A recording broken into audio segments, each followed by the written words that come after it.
she gave teachers, so this comes easily. I'm not used to sitting and reading my own books. You want to see? I'll put you right up front. No, I was sitting all day. Is it all your artwork? It is. This is all my artwork. So Tracy had invited me to put my work up here. After we were at a wedding in Seacliff together, and she saw my hoodoos. These are hoodoos. And she said, you know, Ginger, why don't you, would you like to, it was a lovely invitation, would you like to put your work up? And I said, sure. So it's been here for a while, and it just really looks great. I want to thank Tracy for inviting me. And while the work was up here, this book happened to,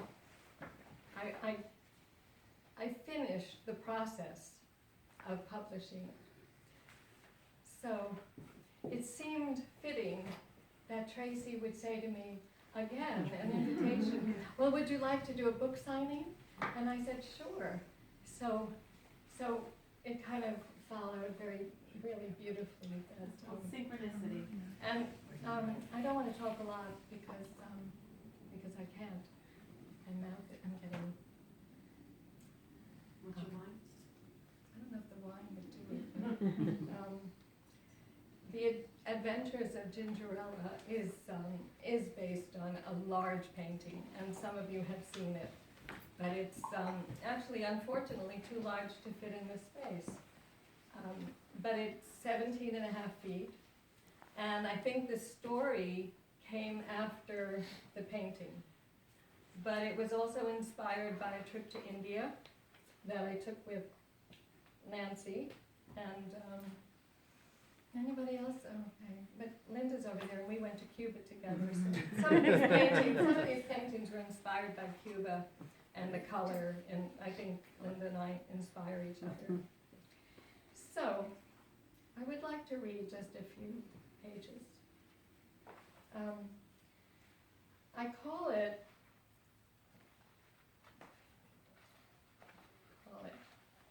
call it The Adventures of Gingerella. Excuse me. What? I need a little one. A fable and opera, because I haven't finished yet. This is just the beginning. And I have very huge dreams for it, and maybe Tracy will be involved in that too. At some point, we'll do the opera. That would be amazing. And Barbara and Sally and Nancy and everybody can help me with the fashion line and the whole thing.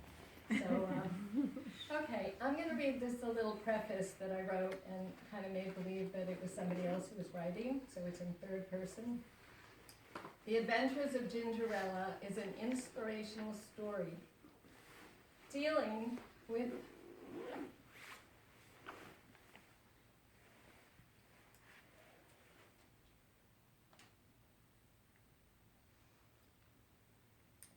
with one of the world's oldest concerns. How do we attain peace? In the artist's dreamscape, told within the framework of a fable, the principles of ahimsa, which is Sanskrit for non-injury, compassion, and empathy are beautifully reflected as the characters confront their own fears and learn to treasure their courage. We learn about I talk and empathic communication as a way of dealing with stereotypes, prejudice, and judgment. This is a must-read for anyone who cares about the future of our planet.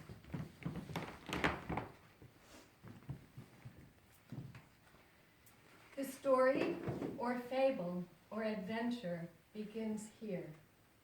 No ending yet. Bear with me. Be patient. A small lesson of life. If you live long enough, you will discover many things. For now, let it suffice to know a few. Again, we begin. Do you need an introduction to the characters? Of course you do. You can read along with me, anybody who has their copy.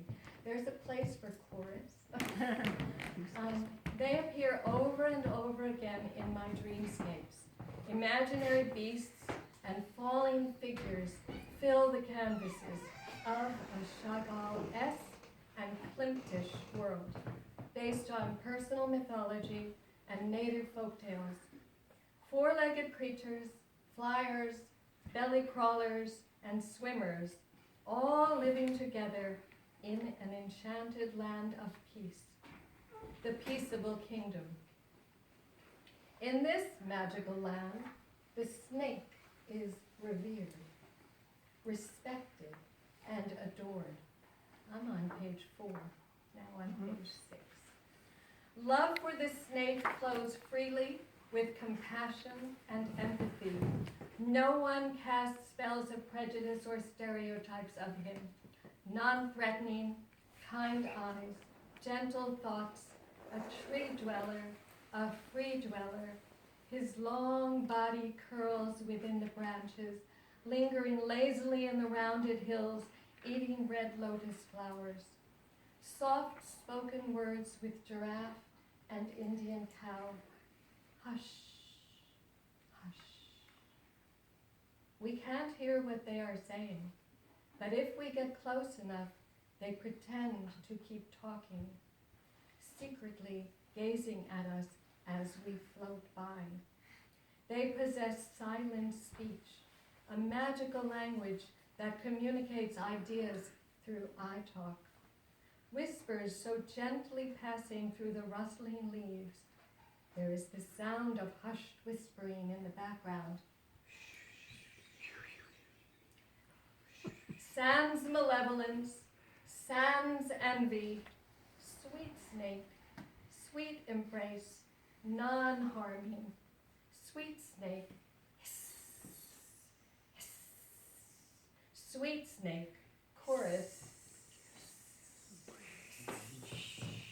tra-la-la, tra-la-la, tra-la-la, that's the opera part. Floating, flying fish, I remember you from long ago girlhood dreams that brought you to life. Chorus, swim and fly, wings and fins becoming one, propelling you through cool waters, a gentle wind power thrusting, statue still, fossilized, embedded within the tree, petrified, frozen in a time moment as the icified river caresses your delicate scales. You hold on to secrets, secrets, secrets, secrets.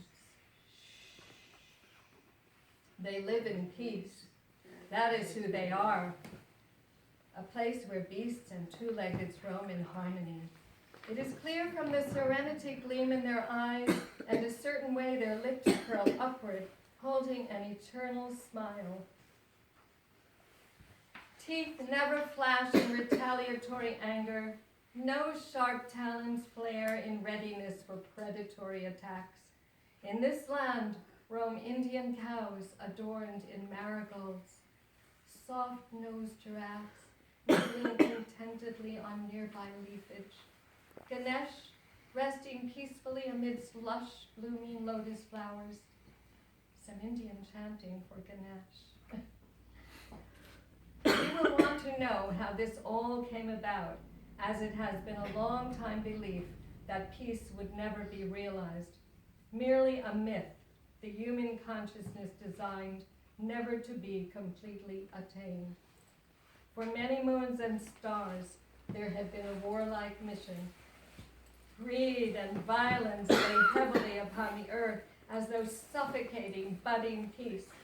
Yet some held on to a seedling of hope that this would end. Two-leggeds and four-leggeds sharing the planet, settling disputes with the wisdom of the ancients. As Gingerella fell closer to earth, an overwhelming lightness spread throughout her inner being, causing her to smile loudly. A slight giggle erupted, almost like a gentle burp. Then another and another. A weight lifted from her. The memories that had always weighed upon her with sadness or anger suddenly felt moonbeams away. She remembered a time when, as a young child, her mother would lay calm and nurturing hands upon her head to comfort and reassure her. There were countless times that flooded back into her mind maze. Usually with her memories came warm tears, which fled down upon her cheeks. But not now. She was at peace here.